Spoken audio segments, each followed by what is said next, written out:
Swayam Prabha. Digital India. Educated India.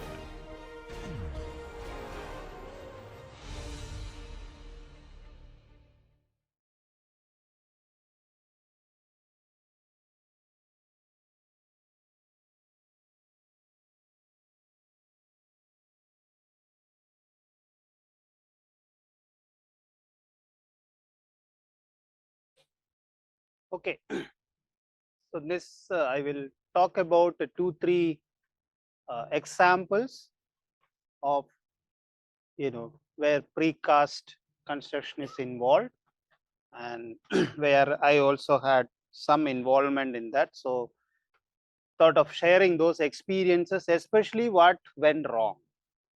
Okay, okay, and how I can. So one is sports complex, which you already visited. Okay, and you know the problems there. I'll give you some more insights on what we actually tried, because those problems which you see there are about leakage. There is no other major problem, okay, which is also getting resolved.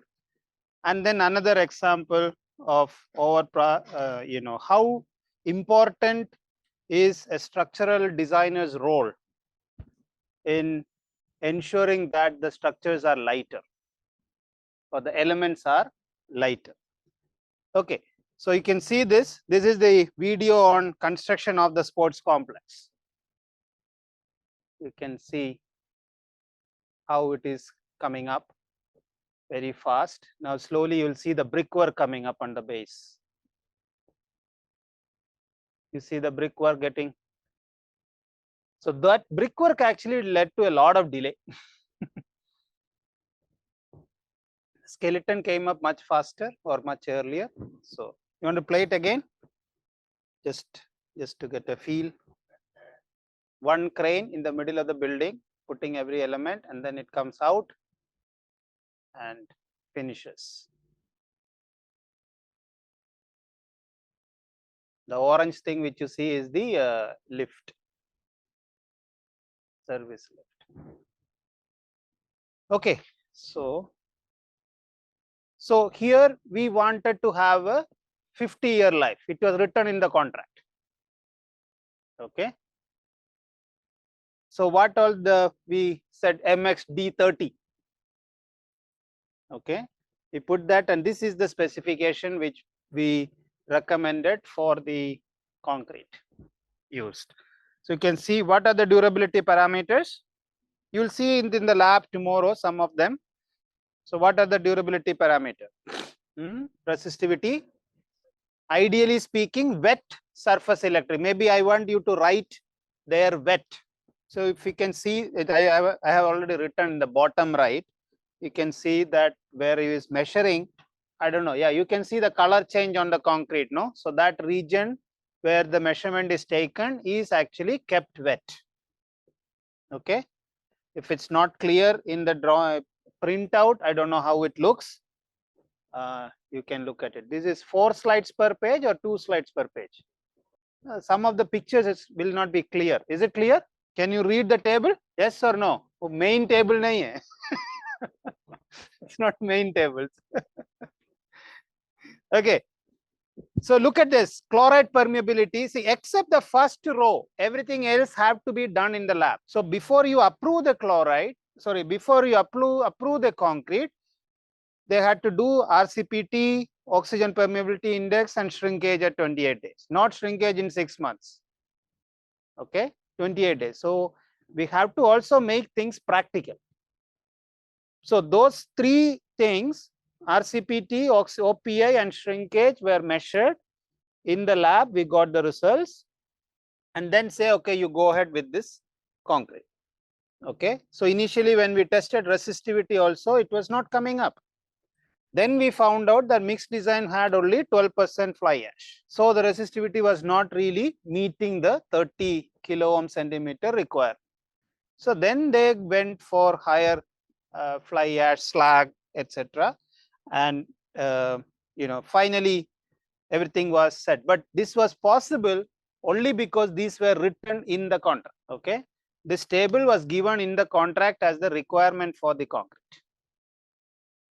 So they were bound to meet the requirement. Okay, so I think the key is to have the contract document. So we have to have this class for the people who are working on tendering and contracting, not the people on the site. I mean, I'm not saying not the people on the site, but the other set of people also have to have that experience. So what were the challenges? I mean, I'm talking about a real project experience. Okay, challenges. Different stakeholders, they don't want to change things. It's always easy to go by what we have been doing. We know what will be the problem, so I know how to handle the problem, so let me not change it. Okay, so this is the typical, human nature. So it was very difficult to have this statement in the contract, but we made it, but there were a lot of struggle for that. And then also when you talk about these different testing, people generally tend to fear. If I put this condition in the contract, how if the concrete does not meet the requirement, what will happen? Those kind of fear is there. Okay, but it's only a fear, it's not difficult to achieve. That we have solutions. So now it's not a problem, but at that stage it was a problem.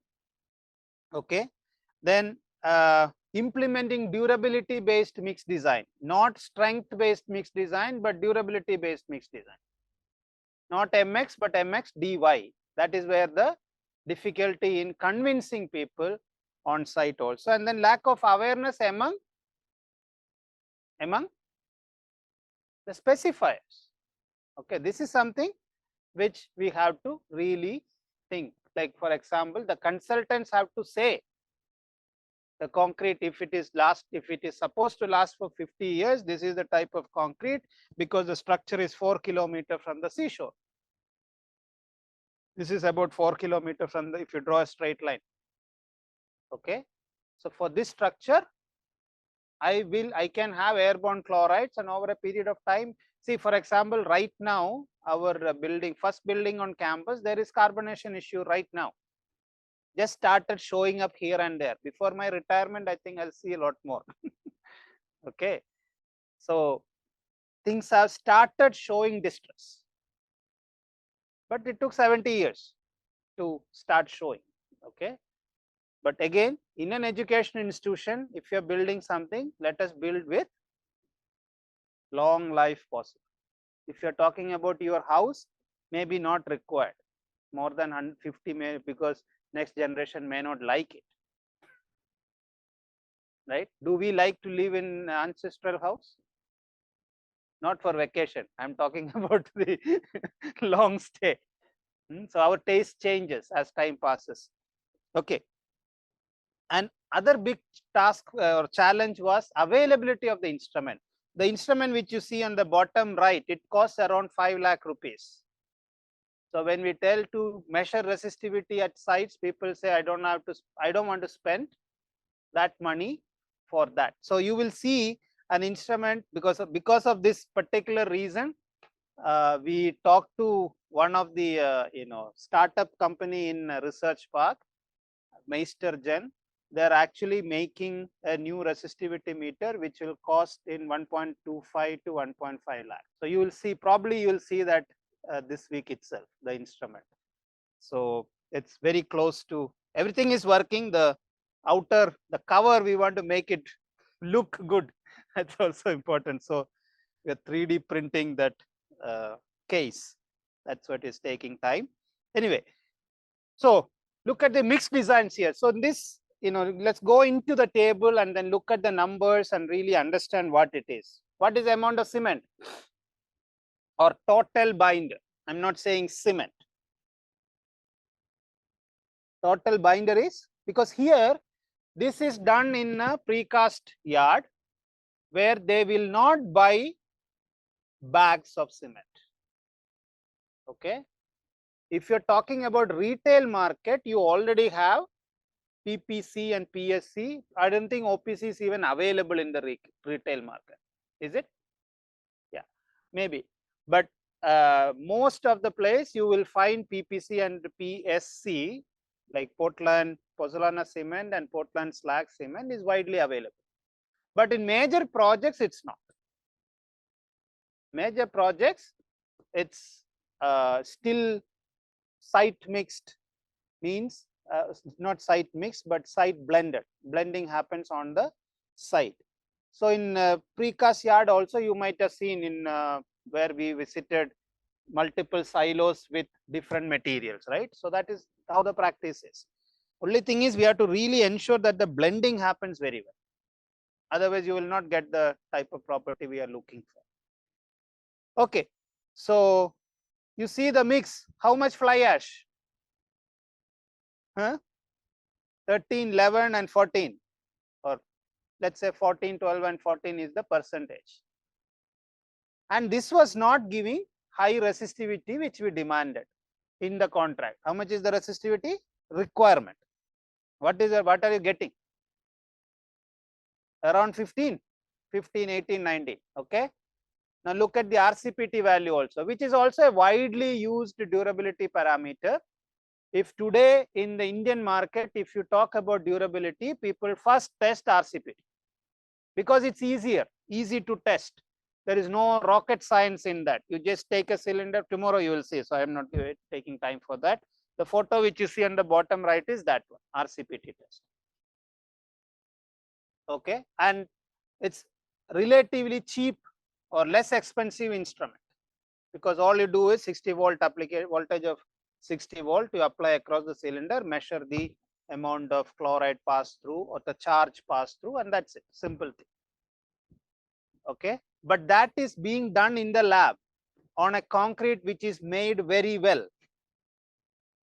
The challenge is how do I ensure that in the actual structure, right? So this state, what you're seeing on the screen, this is the design of the concrete mix before even anything being done on the site, pre-qualification of the concrete mix. So it failed, this mix failed. Okay, but they were saying it is fly ash mix, but only how much? Let's say less than 15% fly ash, which is not really working out. RCPT is also 1500 plus. One piece is M40 is almost 3000. Sorry, 35. M40 is about 1500. The M50, I don't know why. I think we didn't test it because we said the resistivity is low. There is no point in testing the remaining, so we didn't test that. All these were done in our own labs. Then next set again tested with higher. Now you see 50, 40, 50, 50, 50 is the replacement of the OPC by slag. So this is 50% replacement of OPC. How much is the value? Relevant values. 28-day surface resistivity is, our requirement was only 30. Okay, so it's well above what you really need. Okay, RCPT also very requirement was 1000. Below 1000 was the requirement. This is 7. I think it was 1000. No? Yeah, below 1000. So it's 790. So that is fine. Oxygen permeability index also above 10, above 9.5. So this is excellent category. 9.5 above is excellent concrete. Okay. So we were able to do this by 50% replacement of OPC with slag. Okay. Now, this is results from the oxygen permeability index. I'm not going to go in detail. Everything was getting very nice, and this is also same detail. Now, the shrinkage. This is also very important. I don't have a slide on this, but you can remember this or write it down. I think the material which you use for filling the joints has to have zero shrinkage or expansive material. My suggestion is go with expansive material. Any joint you fill the grout, no? Go with something which is slightly expansive. See, and in when you talk about this non-shrink grout, there are two ways by which, one is non-shrink, the other is shrinkage compensating. Two concepts are there. One is it does not shrink, but as it kind of reduces the surface tension of the liquid phase inside, so that it doesn't allow that shrinkage. So that is kind of non-shrink. The other one is there is an expansive agent inside. So if X% shrinkage happens, X% expansion happens. So it compensates for the shrinkage. So the net effect is 0. Okay, so these are two types of products, shrinkage control, when you want to control shrinkage, which are available in the market. So any joint grouting and all that, if you can put a little bit of expansive material, it is good. Okay, yeah. So this we tested and it was below 400. So what I'm showing here is these kind of tests need to be done if you are really talking about quality, not only compressive strength. Concrete is not, compressive strength is one parameter. There are a lot of other things which we have to worry about when you talk about today's concrete technology.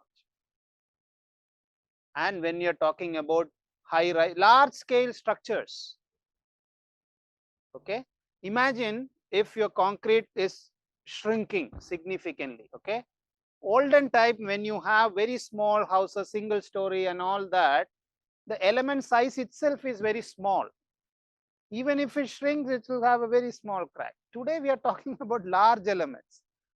So when you shrink, when the things shrink at the same rate, the delta absolute value will be significant, even though the percentage which we talk might be similar, the change in length will be significant.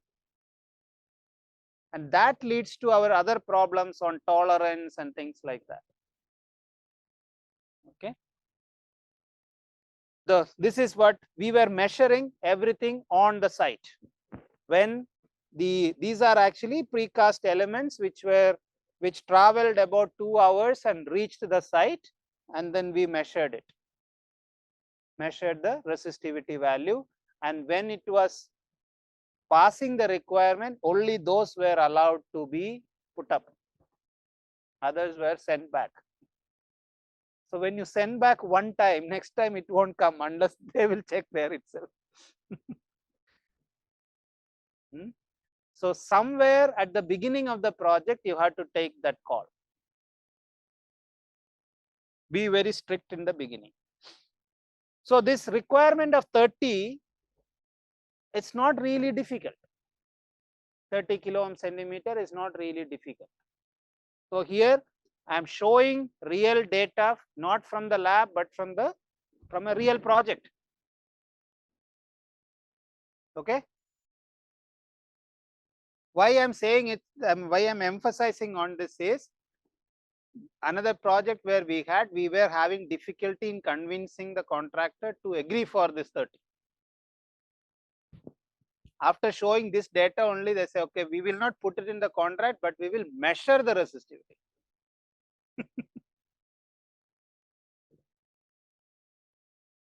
This is measuring UPV. So all these things were done on the site concrete.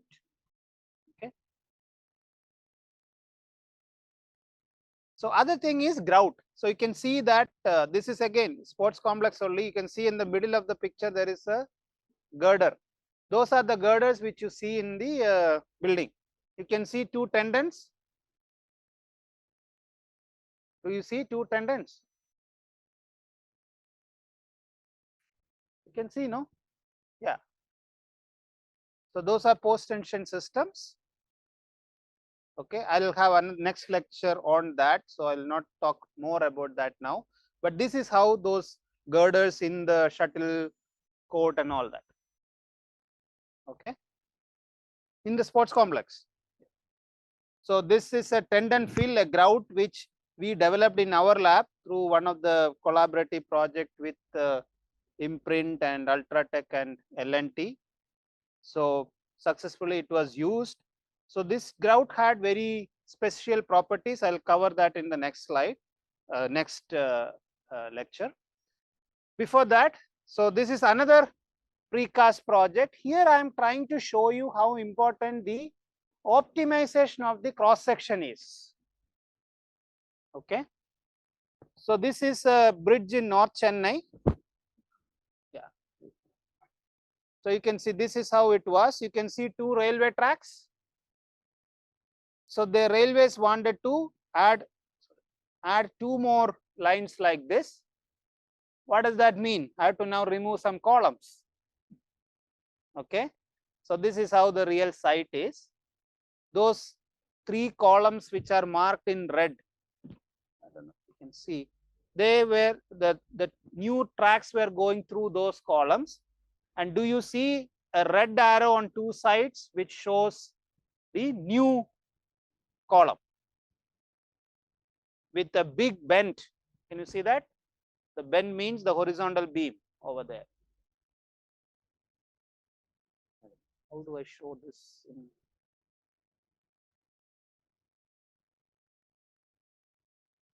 Yeah, I'm talking about this one and this one. Can you see that? That's the new column. Okay. So this will go, and this will go.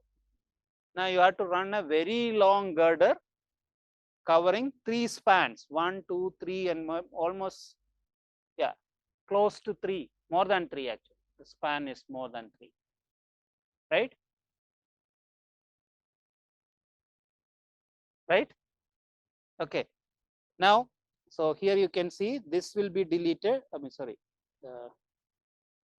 this will be gone, this will be gone, this will be gone, and this will be kept. This is the new one. Is that clear? Okay. Or like this. This is gone, this is gone, this is gone, this is kept, this is the new one. Now they made specific, I mean, girders like this 1, 2, 3, 4, 5, 6. Do you see that? Very big, and it was standing there for all more than a year, or not standing, sitting on the ground for almost a year, and then got approvals and all that. Then they figured out that it is too heavy to lift. Real, okay, too heavy to lift because your crane requirement will be so much that the soil conditions were not meeting those requirements. It's very on the very close to the seashore. Okay, so reducing the size is necessary and it is possible. So I'll show you why it is. So question is here, when you talk about this element size, you have to think about how am I going to actually put that element where I want to put. The designer has to start thinking at that stage itself about that. Soil condition, because I have to pass through the soil, then only I can place where I need to place it. And question is, slender designs possible? Yes. Can we use high strength concrete or higher strength concrete so that my element size can decrease? That means less weight to handle. Okay. So this, you see, the top drawing is what they originally planned for. Now just have a quick look at the gray color region on the screen. Have an assessment on the area of the gray region and the in two cases. Which one do you think is slender?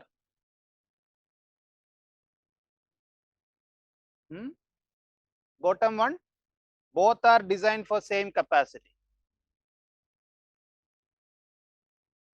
Okay, both are designed for same capacity. The top one has which concrete? Bottom one. So this is actually an MTech project. So when I got this problem, I said, okay, put an MTech student and look at all these aspects. How can we actually bring in new technology into the south site and do something about it? So just change from 45 to M60 concrete you are having, and that second one is actually ASHTO LRFT design. ASHTO, American Association of State Highway and Transport Officials. Okay. and LRFD is load resistance factor design. So the top one is heavily over designed. See, when we see these large structures, you also have to remember, I have to now carry that dead load also. Columns have to carry that heavy girders. So I should think of reducing the dead load also. It's not just put heavy things over there, who will carry the dead load, additional dead load which is not. So see the weight, how much difference is there? Weight, total weight from top to bottom. 12, let's say 1300 to 750. Can I say half? Almost half, more than. No, less than. Yeah. So how much saving? 40% saving, 60%, right? The remaining weight is. So how much crane capacity now reduced? I don't have to carry that much, that 40% weight I don't have to carry now. So this is what I'm requesting, like, many projects we see many a time, like, it's very heavily over designed. You go to our metro sites and all that, you'll see big elements.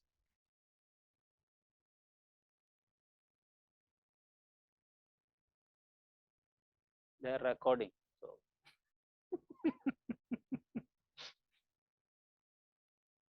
So no, it's we have to this is something to seriously think about. How do we optimize the weight, especially when it comes to precast? It's very important.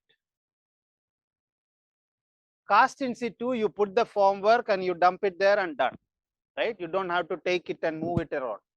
Precast, this is very important to optimize or to reduce the weight. Otherwise, whatever you are saving, you will lose in crane. You'll waste that money in having higher. Crane means money, right? Even in L&T, like, when you hire crane, you have to hire from, you have to pay for it, right? Yeah, it's not free. Internally, you have to pay. So every company, otherwise people will take it and keep it. It will be sitting idle. Unless you put money connected to it, then only. So you have to really think about weight. If you can use lightweight concrete where the strength requirement is not very high, use it.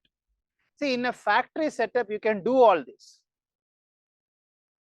Let's say I am having a beam, okay, and some region I don't really want very high strength concrete, some other region I want high strength concrete. And if you're thinking about 500 members like that, you can actually make it in a factory. In a site, it will be difficult. But in a plant environment, you may be able to still do that.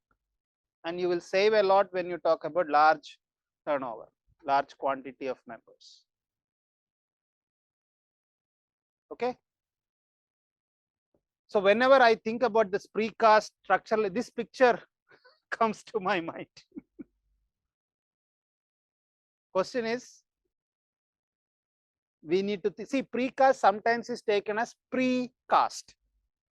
The casting process is done somewhere else. That is not what is precast. We have to actually, there are a lot of other things which we can do to reduce the weight of the structure, and that will save significant amount of money. Because why I'm saying about this is, a lot of people say that it costs more. Precast, right? Generally, that can come down if you look at these aspects, because your material cost is going to decrease. And not only material handling cost is also going to decrease. This is another example from, I had a chance to visit a precast warehouse project. What you see is not steel, it's concrete. Look at the finish, how, does it look like steel or concrete? Huh? Look like. If you can't see here, look at that screen there. It's closer to some of you. So good a finish. Okay.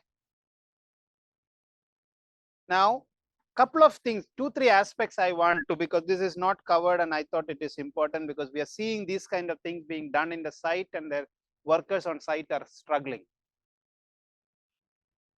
See, the when you put a column, you want the column to be perfectly vertical, right? So how do you control that? If I want this to be perfectly vertical, I should have a center point at the base where which can act like a swivel. So I can tilt, rotate it whichever way I want and make it straight. But if I put so many, like let's say 10 pieces of those, you see that little metal piece here, this is a steel piece, this one.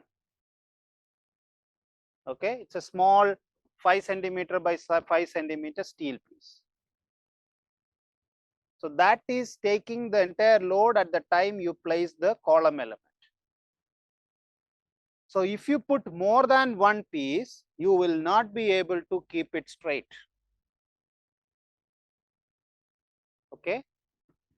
You might think that you are going to, it is going to help, but it is actually not going to help you, because when you put multiple contact points, when you have, you cannot rotate. Are you able to visualize this? Okay. So if at all you anywhere you do this, just have only one point of contact to the floor, not multiple points. And then you can, once it is set, you can use the prop like it is shown on the photo on the right side. Okay. Now, how is it grouted? See how clean that process is. Top left photograph shows very clearly all the rebars and that center piece which I showed in the previous slide, the 5 centimeter thick that piece, and the remaining are all the rebars which you see. Now that region will get grouted. That is what is shown in the bottom left picture, shows the grouted column base. This grout is not the typical post tensioning grout we are talking about. Okay, this grout has high strength. It has sand in it. Okay, so that it can take the load. When you talk about post tension bridges, which will be my next lecture, there we are not talking about this type of grout. There we are talking about grout without sand, very fine material, so that it can, when we reach there, I'll talk about it. But this is essentially high strength grouts which takes the load. So load transfer happens through this grout. Okay. When you have pure cement without any sand and all that, typically load transfer doesn't happen. I mean, we don't use it for load transfer because it will crack. Imagine a grout with only cement or no sand. Okay, it is bound to crack. You make cement paste, it will crack because it will shrink, it will crack. It is almost very brittle material.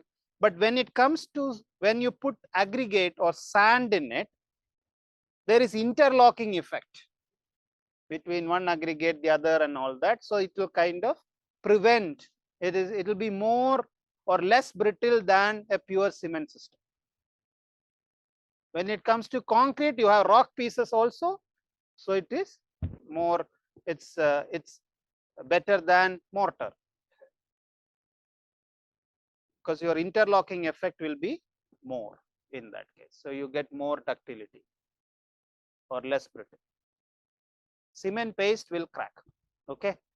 So why I'm again saying this? Wherever you see such fine material being put, a little bit of deformation is enough for that to crack. Very little. If you don't want crack, put concrete, not cement paste, and that will also be cheaper because you will use rock pieces. Okay. So this, it's clear, no? Okay. Now look at this one also, like corners. You can see the corners, especially those pockets over there. It's very good, much better finish than what we have seen in many places. So we need to actually improve or increase our quest for perfection. Okay, we should not agree to a product which comes without proper finish. But for that to do, you need to write it in the contract document.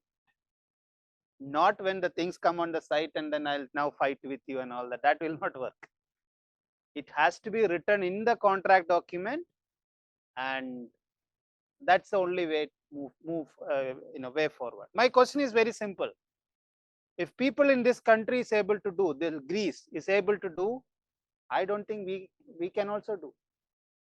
It's just a matter of us thinking about it and then improving that little small things. We need to ask for it, and so you'll get it. See, post tensioning is widely used nowadays. Okay, so you'll see most of the slides are like talking about bridge elements, but you can always say element wise it's a girder. So the same concept is also applicable for any building for that matter. Okay, so this is, you can see this used heavily in bridges, high rise buildings, silos, everywhere. Now you will see post tension systems. Any major infrastructure system you pick, you will see either pre-tensioning or post-tensioning. Okay. On a bridge, typically this is how it is. You can see the thick black line on the top, which is a strand going from one pillar to the other pillar. Okay, and essentially they are the backbone for these type of structures. And I have put that red rectangle over there, showing that that is the weakest, or that is the anchorage region. Okay, which will corrode because rainwater will directly hit there. Okay, so that is the most vulnerable location on these kind of systems. How the systems are, you can see the duct, and then you have strands inside the duct, which is the space in between is filled with cementitious grout. Okay, and unfortunately it is very congested. So it's very, very difficult to fill this space inside this in a proper way. I am not saying the word partially filling, I am talking about full filling. Filling means full, and that is very, very difficult. Okay. In fact, this technology was even banned in some countries because they were in 90s, they banned post tensioning completely because they found some bridges with severe voids. How do I get rid of this?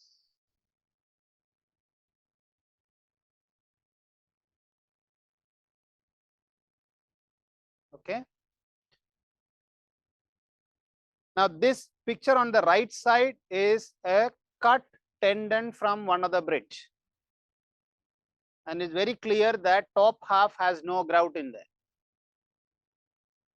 Okay, only the bottom half is grouted. So schematically you can say, as you see on the left side, top half of the tendon is not filled with grout.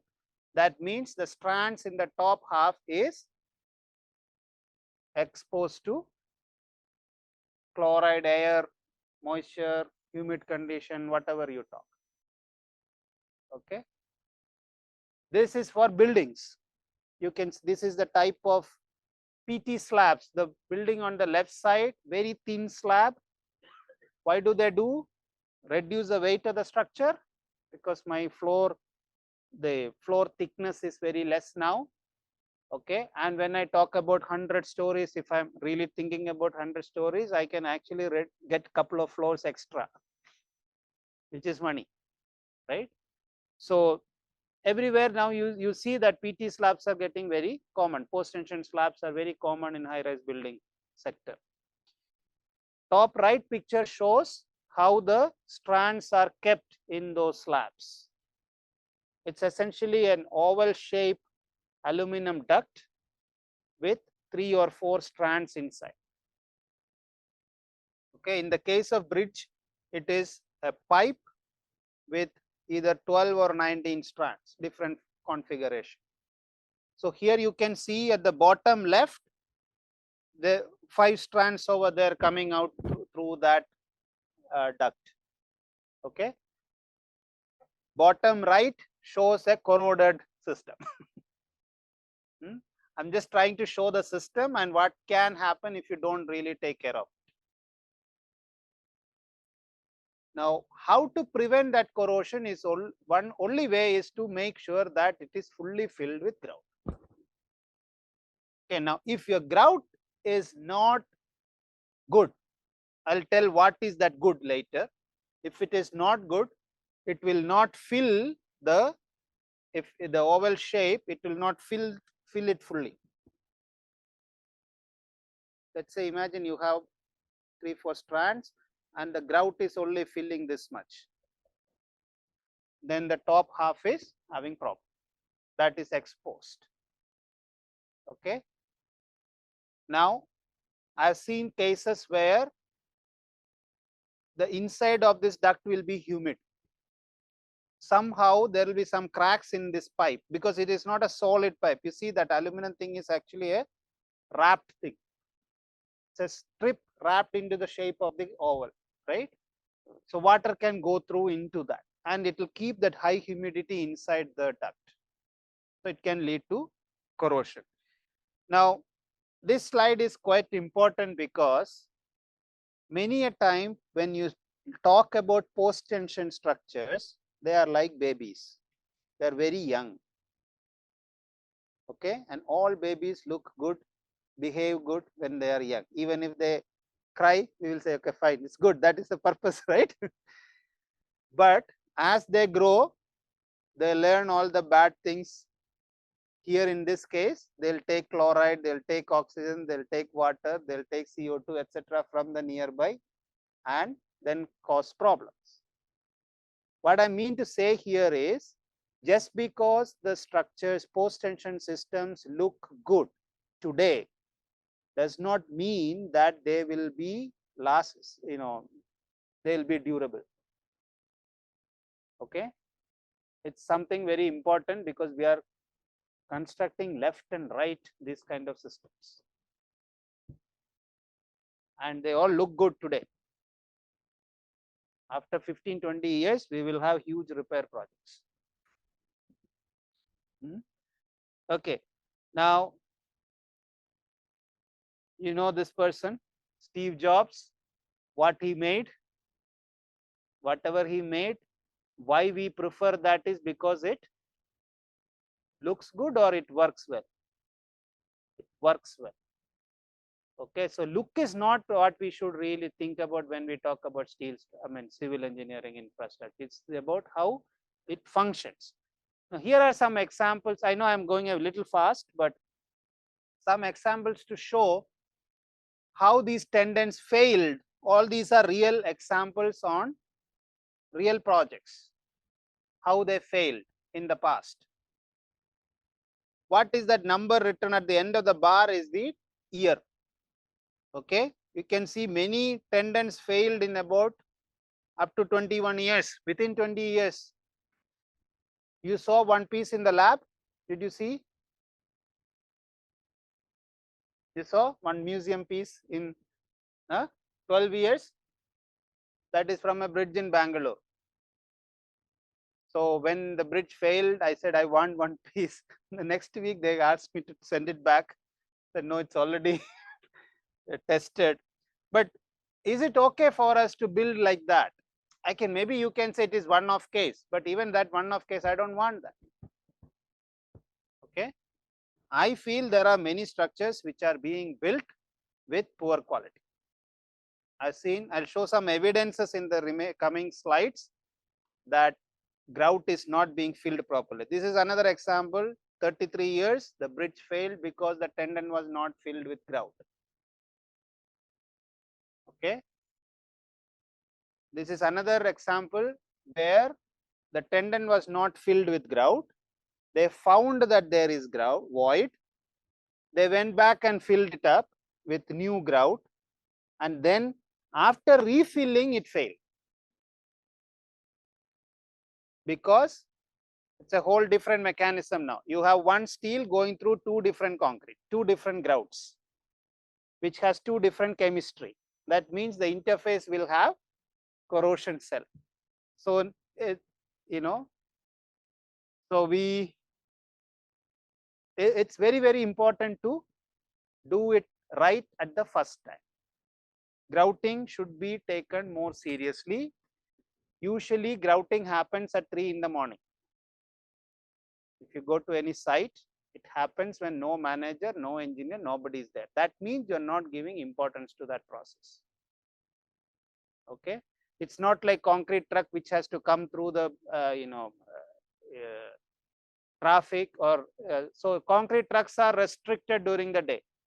Grouting, nobody restricts you to do it during the day, but still it is being done when nobody is observing it. Okay, so please do it when, because it is the backbone. It's like a string, at home we have string to hang clothes, right? You cut anywhere on the string, it will fall down, everything will fall down. Pre-tension system is not like that. Conventional reinforced concrete is not like that. You have small corrosion here, there, it will develop. But in this, there is no development length. In this, it's the anchorage. So you cut it. So it's very important to protect the anchorage regions. This is another example. This bridge got lot of international level design awards. After that, 8 years, condition of the strand is like that. Okay, and you can see what is happening is, when you have this long tendons, okay, and you have strands inside, so long duct, you have strands inside, then you fill with grout. Now if this grout, because of the weight, because I'm not talking about 1 meter column here, I'm talking about big bridges and all that, right? So you have lot of segregation. So water comes up, cement particles goes down. So you have lot of water collected on the top, and that water will evaporate, leaving a huge air void. These air voids are not small. I'm talking about meters long air voids. This distance, I mean, I shown on the right side, that unshaded region, it's in meters. Okay, again depends on the quality of the grout. This is again evidences that you can have cracked ducts. You can, the picture on the top right, it's actually taken using an endoscopy camera put inside the tendon, and we could do that, like, several meters the camera went in inside the tendon. So that much region was having no grout. Bottom right, you can see again that brown color strand, it is at the center of the span of a bridge. There is no grout. So this was not really considered as an important thing, grouting. Stressing was given importance. Stressing is for design for commissioning, and grouting is for durability. Okay. Now people say that, okay, you fill, what is the strategy today is, you have a duct, you fill from one side, and when the grout comes from the other side, you assume that it is full. Do you think it's correct? Why? If not, why? So what, imagine this, you have a tendon which goes like this, okay? On the left drawing, you can see the strand. So when you put the tendons like this and then you stress it, in some region the strand will go up, and if the tendon is going like this, imagine, in some region it will take the shortest path, right? Somewhere it will go up, somewhere it will go down. Now when you fill the grout, it will flow through those regions where there is no strand within the pipe. So without filling the space around the strands, grout will still come through the other side. You got it? Okay. So the grout may not go through here. It will go through this region and come through the other side. So just because grout is coming on the other side does not mean that the tendon is full. Clear? Okay. So this is that profile. Imagine this profile. So this is again in India, it is still not practiced, but this document is published in 2004 in the US, and high time that we start thinking about this. Grout, if you don't want air voids, you should fill from the lowermost point. So you can see the two inlets at the lowermost point of the tendon. Usually we fill from one side and then let it come through the other. That is not the correct way of grouting, especially if you're talking about large scale structures, because air will get trapped as the grout flow. You should not allow grout to flow from top to downward. It will roll like this and it will trap the air inside. Instead, fill it and let the grout flow upward. Okay. This is a picture I took from one of the project in Andhra. You can see it's not tea which is coming out, it is rust filled water. Okay.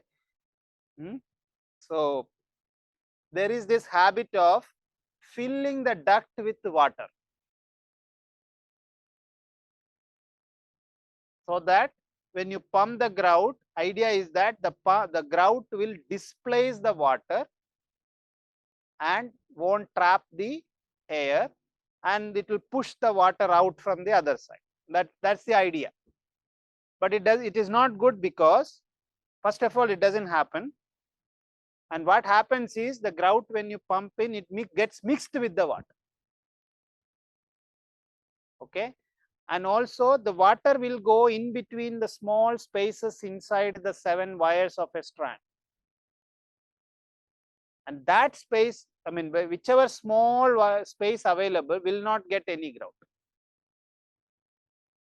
I mean, so it's not a good idea to fill the duct with the water. This is old time, people used to practice it, but it has been proven very clearly that we should not do. Okay. Other small thing, imagine this is end of a girder, end piece of a girder. Okay. The first case, if there is a rainwater coming from the right end, it will easily go inside. Right? Imagine this is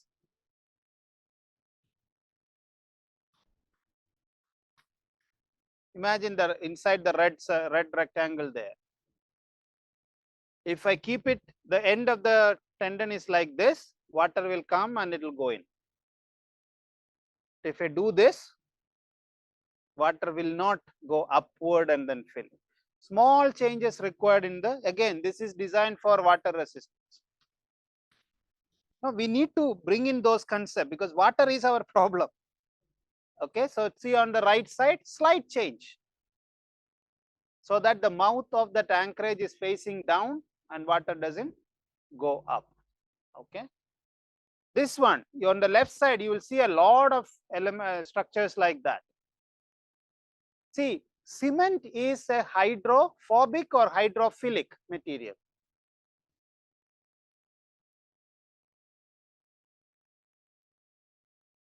Hydrophilic means it will attract, hydrophobic means it will repel water.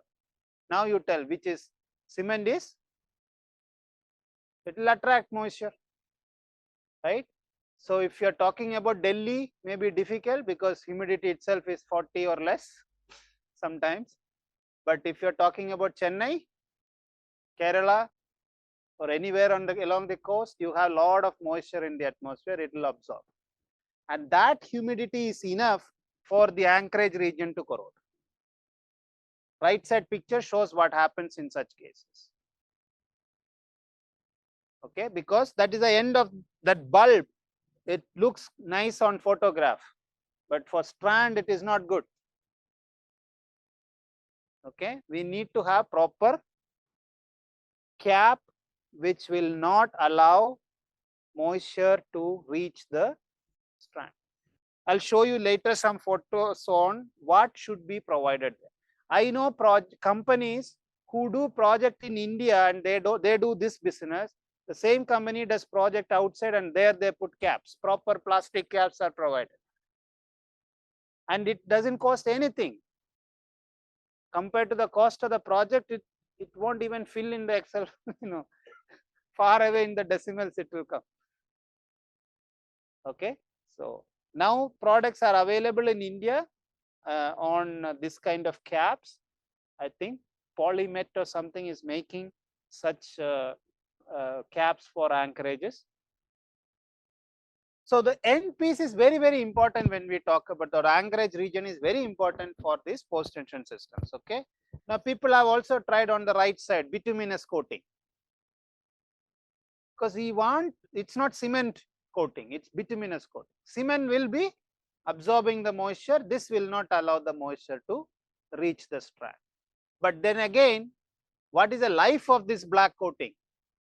How long it will last? If I am designing the structure for 100 years, see, if you go to Delhi, you will see a lot of, anybody, if you travel, you will see a lot of these bulbs are visible on the metro. Okay. Now, they are all absorbing moisture.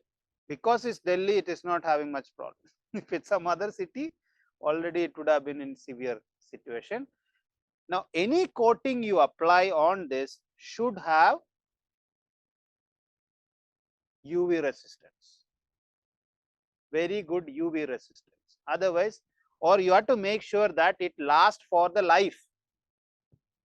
I don't think today such a coating is available which will last for 100 years.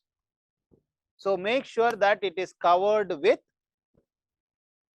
cap or concrete recess. Put a recess in the design, and like you see over there, that white region around the red cap, that is a recess, and you fill that region. That's how we should do. This is what I'm talking about. Okay, on the left side you can see these bulbs, on the right side it is packed. But the picture on the right side, can you look carefully and see any problem?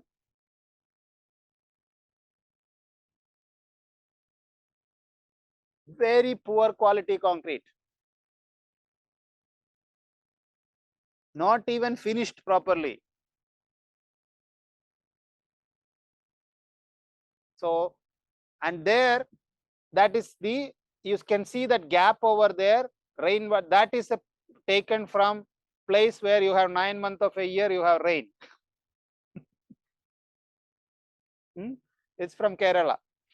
So you can see that rainwater will, that gap over there will flow, it will hit the top of the bend and water will store there. So this, I think, design for water resistance is critical. Otherwise, I don't think these will last for 100 years. Again, remember, the design life we are talking is 100 years. See, evidence for inadequately filled duct. On the top left, you can see, you see that white arrow, top left. That is showing it's not circular mortar, no, it is half filled. That means the duct is not fully filled. The red circle is showing the red portion is the filled part and the remaining is unfilled part. Now, evidence for this problem, bottom right you see which strands are corroding, top half or bottom half?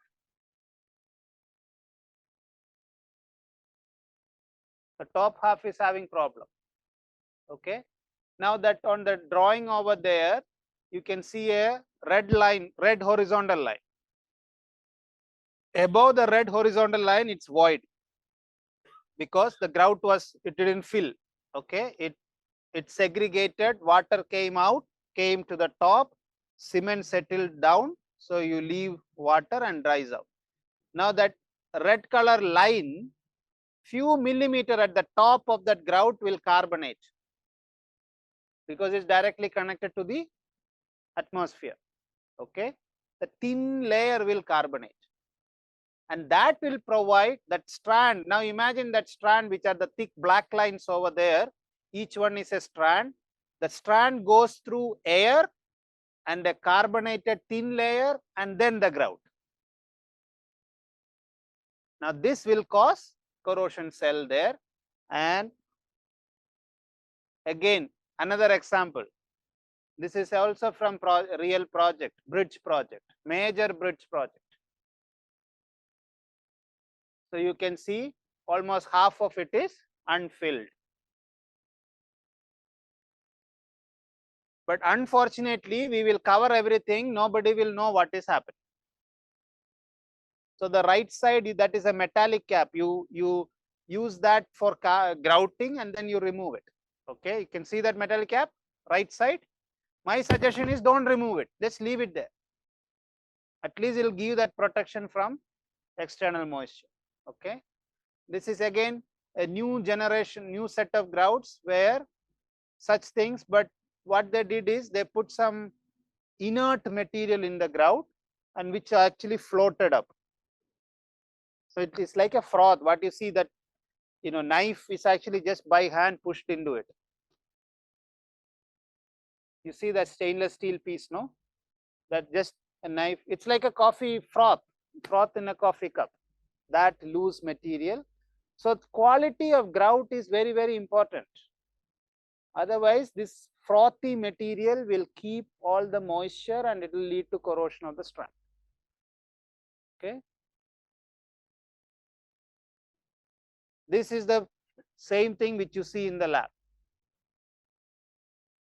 Now that white dotted line, below that line, the strands are not corroded. Above that line, the strands are corroded. So what we are suggesting is, when you talk about cap for any PT slab or any post tension system, provide a cap with that red line on the right side thing, because you really want water and oxygen. You don't want it to reach the strand wedges. Okay, you have to proper cover. It's not extra expenditure, because when you talk about systems like this, you are talking about major projects. This will cost nothing. And the orange region over there is fiber reinforced concrete, because you don't want that concrete to crack. The recessed concrete should be good quality concrete. So next time when you see a metro bridge or something, look for this, or a PT slab in a bridge, in a high-rise building, look for this. How the ends of the anchorages are dealt with. Believe it or not, that is going to create problem in future, if at all there is a problem. That will be the weakest point, anchorage.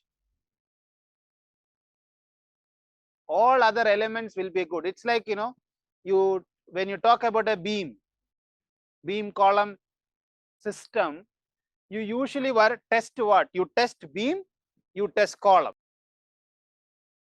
joint, right? When there is an earthquake, where does it fail? Fails mostly. So here is that anchorage is the most critical region and not the remaining. What should I tell? Now, answers are going to come down very fast. Even at the examples which I showed, not bridge failures. Okay. Yeah, we are depending on the tendons and it must be protected. I know it's recorded. I think 1 or 2 tendons will fail, then the others, that you have to learn the hard way. There is, see, now one girder fell down. I don't think any more girder will fall down. an example and the risk, right? Risk for in police station. So you know, so like that, everything I think we also have that of learning through the hard way. Yeah. So I think 5:30. I think I'll stop now. This rest of the thing you can go through, and maybe we will try to show, if time allows, we'll try to show it in the lab. Only one thing I want to tell is, when you talk about post tension grouts, the key properties are not compressive strength. Unfortunately, today in the market, the grout specification is still, it says compressive strength. But why am I putting grout in the tendon? It is not for transferring the load, but it is to protect the strand. So I need a high pH and fully fillable grout, not strong grout.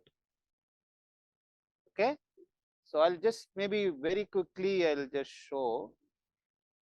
You see this is the small plastic jar in the lab, and you can see how much water is there. So like this jar, and this much water comes in that. Yeah, see this one here. This is about 2-meter long inclined pipe, and I have about 1 feet long water. Okay. If you are involved in any projects, or if your friends are involved in any project, I would say when you grout it, you take the tie wire, no, which you use for tying, tie wire. Try to put that into the tendon. It will go. That means there is void inside. Put it on the next day of grouting. Today, if you grout, wait for a day, water will come out, cement will go down, and water will evaporate. When you put that wire, it will go through that. Okay. So these are some specifications available, and just you can go through it. Mainly, you have to make sure that it is segregation resistant. Okay. And the water cement ratio we talk about here is 0.25 and all that, or even less than that. So it's not very high water cement ratio, but there are a lot of chemicals involved, and this is available. You can read through. I think